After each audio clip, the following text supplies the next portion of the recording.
Hello friends, welcome back. आज के इस एनालिसिस वीडियो में हम लोग बात करने वाले हैं फर्स्ट सोर्स सॉल्यूशन शेयर के ऊपर। इन डिटेल में बात करेंगे, तो वीडियो को ध्यान से लास्ट तक जरूर देखिएगा। अगर हम लोग बात करेंगे फर्स्ट सोर्स सॉल्यूशन के शेयर में, हम लोगों को एक अच्छा गिरावट देखने को मिला। प्रीवियस वीक में देखेंगे तो स्टॉक में एक शानदार गिरावट देखने को मिला। बहुत से लोगों के पास ये स्टॉक है, तो फिर इस स्टॉक में क्या करना चाहिए, इसके ऊपर हम लोग डिटेल में बात करते हैं। पहले कुछ फंडामेंटल पॉइंट्स के ऊपर बात कर लेते हैं, फिर क्वार्टरली रिजल्ट को भी देख लेंगे, और फिर हम लोग टेक्निकल एनालिसिस पे बात करेंगे।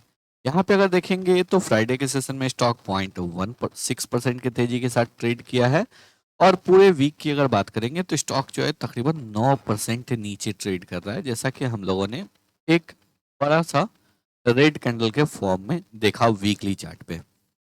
तो चलिए बात करते हैं इस स्टॉक के कुछ फंडामेंटल पॉइंट्स के ऊपर। सबसे पहले बात कर देंगे तो फर्स्ट सोर्स सॉल्यूशन जो है वो आपको आरपी संजीव गोयनका ग्रुप का कंपनी है।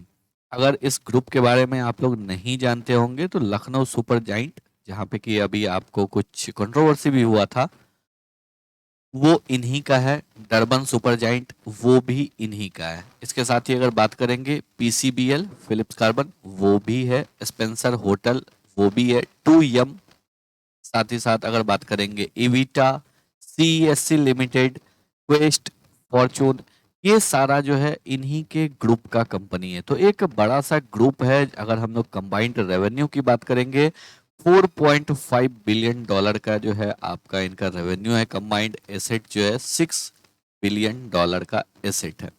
तो एक बड़ा ग्रुप का कंपनी है, जिसका कि आपको प्रेजेंस पावर में है, कंज्यूमर रिटेल में है, एजुकेशन में है, स्पोर्ट्स में है, कार्बन ब्लैक में है, मीडिया एंड एंटरटेनमेंट में भी है, और आईटी सर्विसेज में भी है। तो आप चलिए कुछ आगे बात करेंगे। अगर हम लोग यहाँ पे बात करेंगे फर्स्ट सोर्स सॉल्यूशन किस किस वर्टिकल में काम करता है, तो बैंकिंग और financial services, communication, media and technology, साथ ही साथ हेल्थ केयर, ये तीन जो है इनका मेजर है। इसके साथ ही ये बात करेंगे तो गवर्नमेंट इंटिटीज में भी, यूटिलिटी में भी, इन सभी में जो है आपको काम करता है। तो एक डाइवर्सिफाइड कंपनी है। मेजर अगर रेवेन्यू बात करेंगे तो मेजर रेवेन्यू जो है वो आपको यूएस और यूके से ही एफएसएल का आता है। नेक्स्ट अगर हम लोग यहाँ पे बात करेंगे तो लास्ट 5 ईयर का परफॉर्मेंस अगर देखेंगे तो एफएसएल ने एक अच्छा रिटर्न बना के दिया है। निफ्टी आईटी के कंपेरिजन में अगर देखेंगे तो 3 गुना ज्यादा रिटर्न जो है इस स्टॉक ने बना के दिया है। 331% का रिटर्न जो है मई 19 से इस स्टॉक ने बना के दिया है। तो एक अच्छा रिटर्न भी बनाया है, साथ ही साथ एक बड़े ग्रुप का कंपनी भी है। अब चलिए कुछ इंपॉर्टेंट अनाउंसमेंट के ऊपर बात कर लेते हैं, जहाँ पे कि कुछ बिग डील्स इन्होंने प्रीवियस क्वार्टर में जीता है, यानी कि जनवरी टू मार्च के क्वार्टर में इन्होंने जो कुछ डील्स जीता है वो है, एक जो है सबसे पहला है selected by large cooperative financial institution UK. Once again इससे पहले हम लोग डिस्कशन कर चुके हैं, यूएस और यूके से ही इनका मेजर रेवेन्यू आता है for services in the areas of financial crime and compliance. इसके साथ ही अगर बात करेंगे लार्ज रिटेल बैंक, जो कि ऑलरेडी एग्जिस्टिंग क्लाइंट है, उसका ऑर्डर है to provide customer support and back office services. इसके साथ ही अगर बात करेंगे one of the oldest and largest education service company for there transformation initiative. Next अगर बात करेंगे तो यूएस हेल्थ केयर से एक बड़ा है। इसके साथ ही जो है एक हॉस्पिटल यूएस में है, वहां से एक बड़ा ऑर्डर है। Additional business from one of the largest telecom and media companies globally, जो कि ऑलरेडी इनका क्लाइंट है, उसको for outbound services and seasonal ramp to accommodate increase volume, इन सभी के ऊपर सपोर्ट देना है।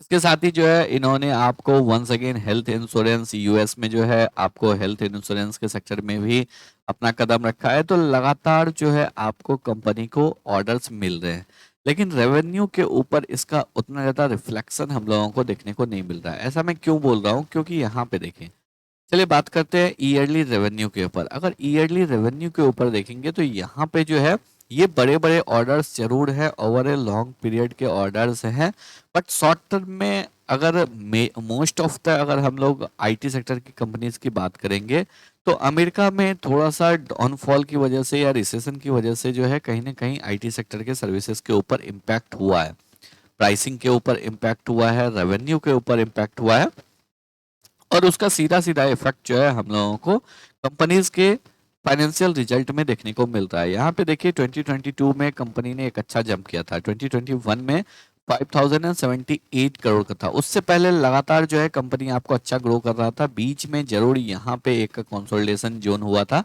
जहाँ पे कि स्लो एंड स्टडी ग्रो कर रहा था। बिल्कुल वैसा ही जोन यहाँ पे भी क्रिएट होता हुआ दिख रहा है।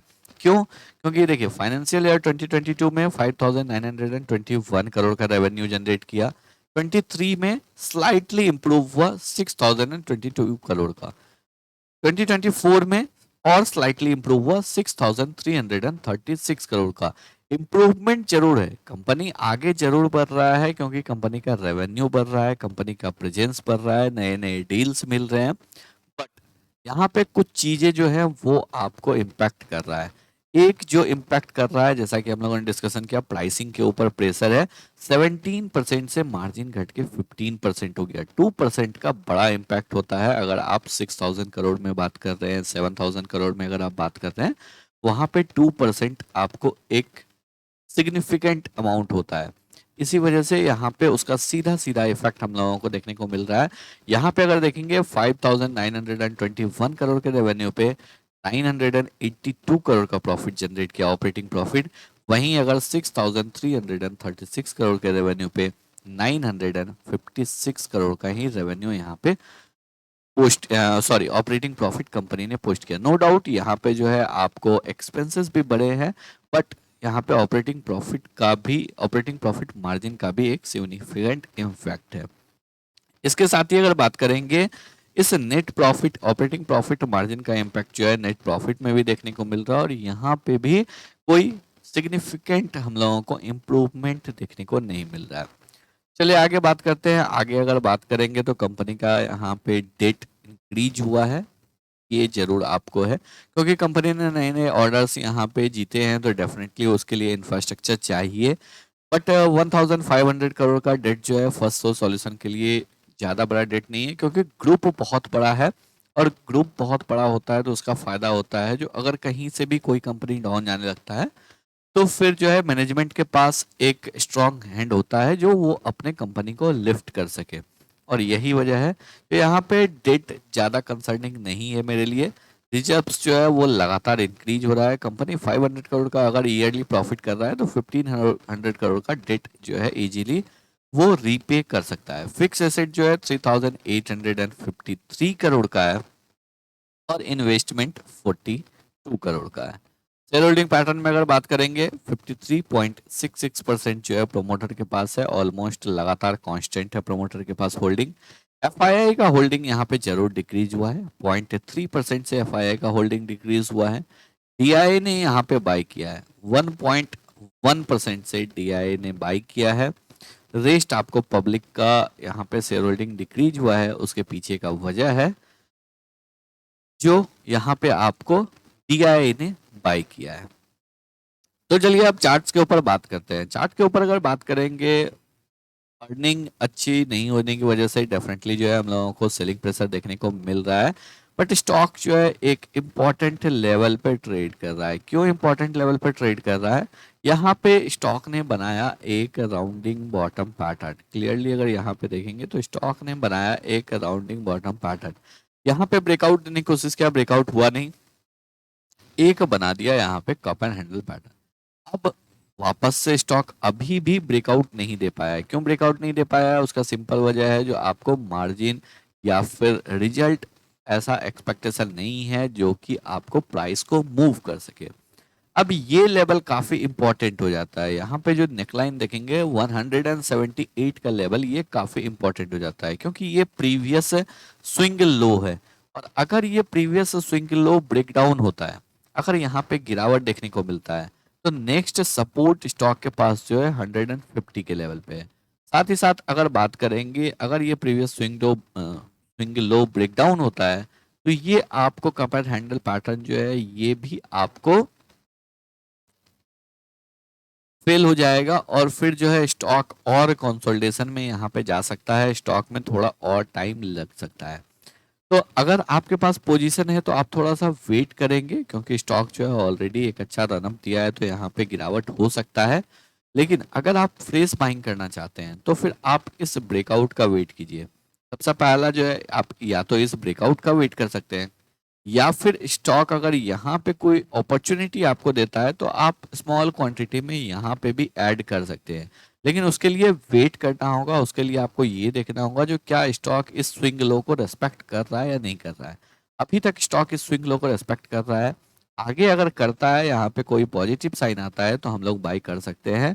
ऊपर की साइड में इस लेवल के ऊपर ब्रेकआउट होने के बाद यहाँ पे अगर देखेंगे तो 228 230 का लेवल अगर ब्रेकआउट हो जाता है, उसके बाद इस स्टॉक में हम लोगों को एक शानदार तेजी ऊपर की साइड में जो है 350 की तरफ देखने को मिल सकता है, क्योंकि ये फिर जो है एक बड़ा सा राउंडिंग बॉटम पैटर्न का ब्रेकआउट होगा। तो डेफिनेटली जो है यहाँ पे एक बड़ा टारगेट हम लोगों को मिल सकता है।